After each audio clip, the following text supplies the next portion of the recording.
Hello folks, thank you for joining me again. Today we are going to look at compressors.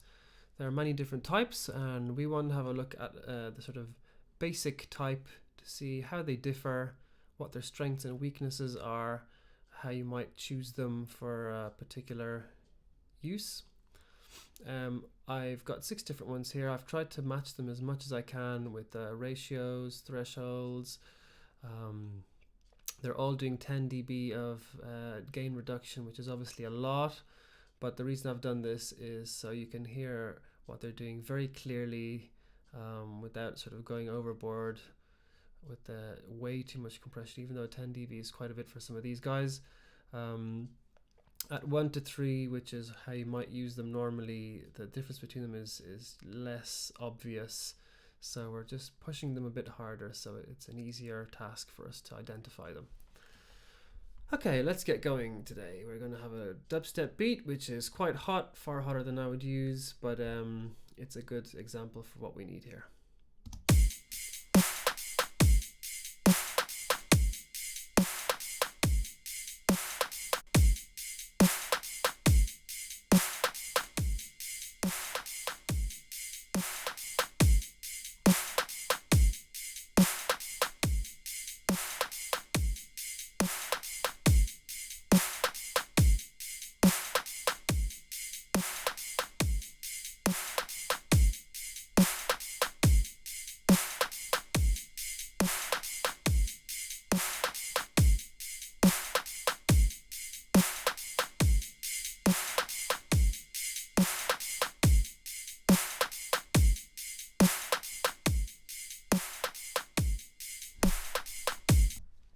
Okay, so I hope that there has been quite a difference already audible between them.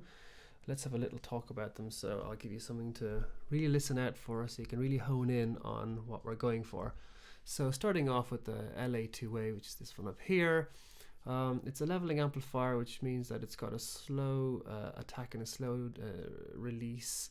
You're not going to really get any sort of pumping from it. It should impart some saturation or color, as you might hear it a lot of the time.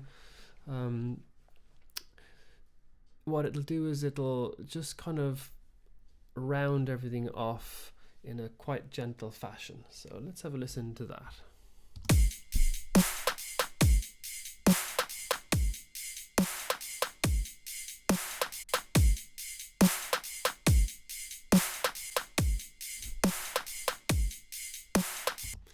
So there's a little bit of saturation involved. You'll obviously be able to hear that it's quite punchy because it's got that slow attack, which means that a fair amount of transient is getting through before it actually grabs it. Moving on, we have the FET, the 1176 emulation here. This is a very aggressive compressor. Because of its slow, or because of its fast release, it's going to be very pumpy. There'll be lots of energy from that. The attack is quite well, it's medium, so you shouldn't be squashing the transients too much. There'll be a bit going through, so there should be a bit of punch going on. Have a listen to all the saturation that they'll be imparting on the sound as well. There's going to be plenty of that.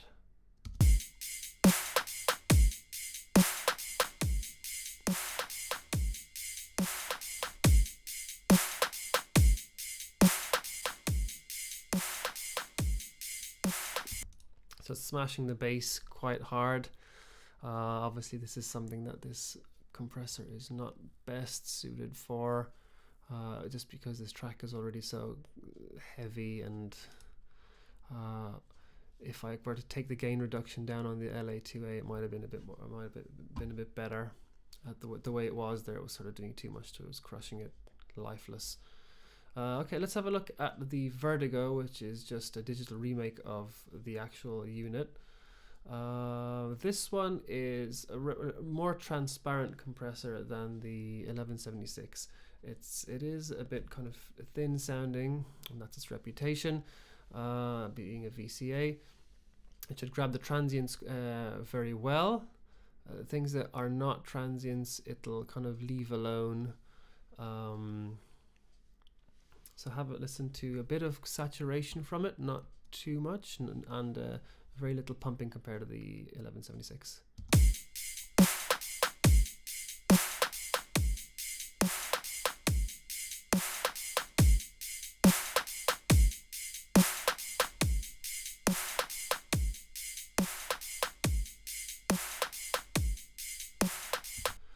So obviously the symbols are being kind of left alone, so they're sticking out a bit, which is not ideal for this particular situation because it's not really kind of gluing the track together that well. Now, in case you don't know, glue just means that it's kind of really leveling things off, so it kind of sounds very smooth. No kind of transients sticking out, getting away from us. Nothing excessively quiet, nothing excessively loud. And I moved the release over to see if I could make it hold on a bit longer so it catches those hi-hats as well, but not so much. So for this particular application, I would say that this one isn't the best. Again, even if I was to have it doing less, it would still kind of not be quite doing what we want it to do. Okay, the Elysia compressor. This is a digital remake of, again, itself. It is a modern compressor, no hat tipping to any of the vintage stuff. It's quite heavy. I think it's quite a squashy sounding compressor. It's really easy to kind of make it distort with the release. I mean, I've got it quite fast and it's getting a little bit of distortion. We'll play around with that a little bit, but have a listen at the moment for its color, which is a fair amount of saturation, and the gluing, of course. Okay, let's have a go.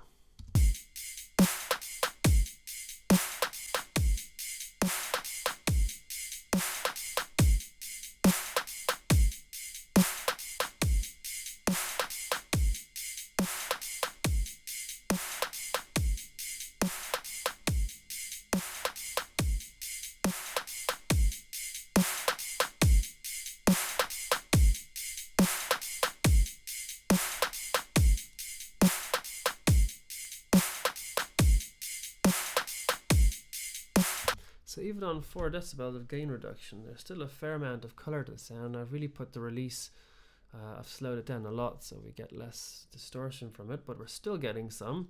So again, I might not use this one myself for this particular application. Okay, Fairchild is next. This is called the Liquid Gold sounding compressor. It's a vintage one. It's a tube compressor. It's got, well, it's called a vari-mu, and what this means is that the more signal that goes into it, the higher the ratio gets on its own, and of course vice versa, the less signal, the less ratio. So listen out for the not for the transients, for the hi-hats being left almost completely alone. They're going to stick out in a rather nasty sort of way, and then we're going to play with the speed of it to kind of tame those a little bit. But now we've got them on fast because they're all on fast.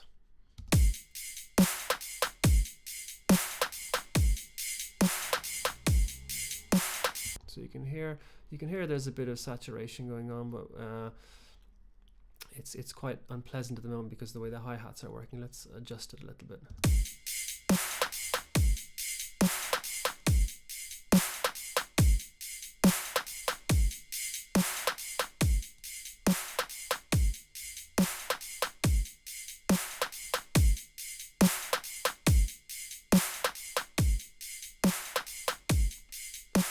So now we've got it leveling off quite well, but what we don't have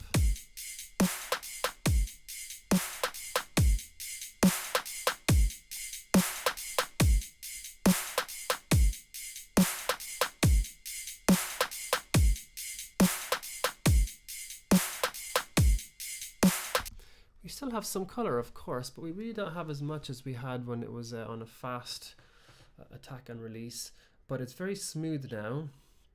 And the overall volume, I hope you noticed, kind of went up. So this is actually a setting which I'd quite like to use for this application. It's just kind of smoothing it all out, giving it just a little bit of saturation, and a little bit of kind of snap, I suppose you could call it.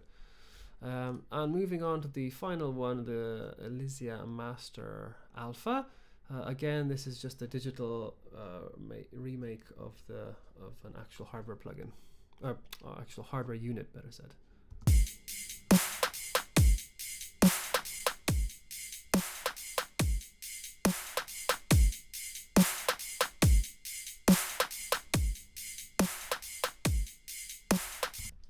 Okay, so we're hearing plenty of snap. We're hearing plenty of gluing. I'm actually going to turn everything kind of to a more pleasing place. So, I mean, that was way too much. And you can't use it really like that. So let's just have a listen now to it with some different settings.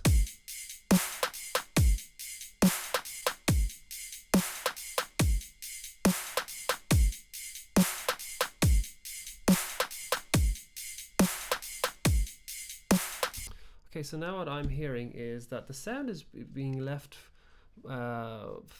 relatively colored, sorry, but it's being glued together very nicely, whilst being kind of left alone. But what I want to do now is I want to show you that this can color stuff as well. I've got this soft clip here, which this kind of brings the headroom down. The higher I go up, the lower the headroom goes. So it's going to clip it, and I'm going to overload it so you can hear what the sound is, and then back it off so you can kind of hear how it adds within the overall thing.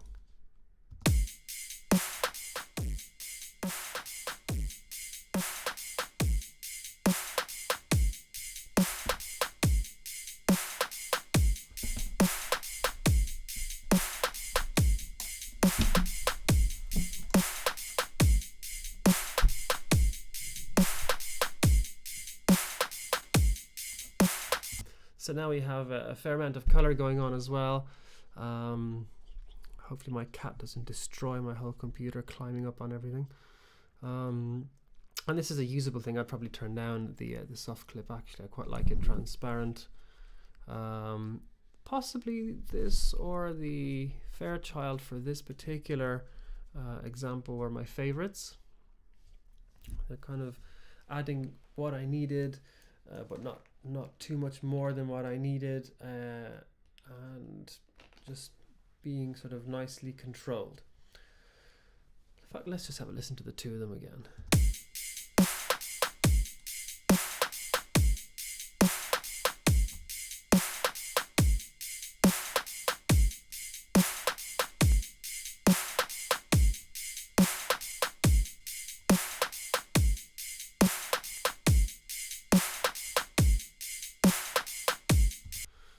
I think I quite like the Fairchild because it's kind of giving me a little bit of extra volume from the way it's sort of taming everything. It feels a little bit more spacious. Of course, the Alpha can do mid-side as well, so you can give it more space if need be. But yeah, so there we go. I hope this was a useful video, and it's kind of helped a little bit to understand why you'd pick different compressors for different jobs. If you have any questions or comments, please leave them down below. Thank you for joining me once again, and I'll see you guys next time. Bye bye.